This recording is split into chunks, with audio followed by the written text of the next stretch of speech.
ეს ტექნიკა აგიმაღლებს მოტივაციას. თუ ხარ უსაფრთხო გარემოში და არ ზიხარ საჭესთან, მაშინ ჩემთან ერთად გაიმეორე ეს სავარჯიშო. იმ შემთხვევაში თუ დრო არ გაქვს, შეინახე და მოგვიანებით დაუბრუნდი ამ ვიდეოს. დაჯექი კომფორტულად, დახუჭე თვალები და ხელის გულები გაუსვი მთელი სავარჯიშოს განმავლობაში. მე გავაჩერებ. ახლა ჩემთან ერთად ხმამაღლა გაიმეორე ეს სიტყვები. მოტივირებული, თავდაჯერებული, მიზანდასახული, პროგრესული, ქმედითი, მოქნილი. ახლა ღრმად ჩაისუნთქე, ამოისუნთქე.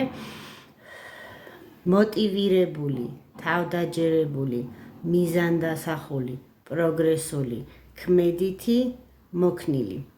ახლა წარმოიდგინე, როგორ ივსება შენი სხეული ოქროსფერი ენერგიით ყოველი ჩასუნთქვისას და ამოსუნთქვისას, როგორ თავისუფლდები ყველაფერი იმისგან, რაც გიშლის ხელს შენი მიზნების განხორციელებაში. წარმოიდგინე, ამ ენერგიით იღვიძებ ყოველ დღე და დაინახე, როგორ იცვლება შენი ცხოვრება, რა იქნება სხვანაირად. არ დაგავიწყდეს გვერდის გამოწერა, აქ ბევრ საინტერესო მასალას აღმოაჩენ. იმახსოვრე, შენ გაქვს იმის ძალა, რომ შეცვალო ყველაფერი უკეთესობისკენ. გისურვებ წარმატებებს.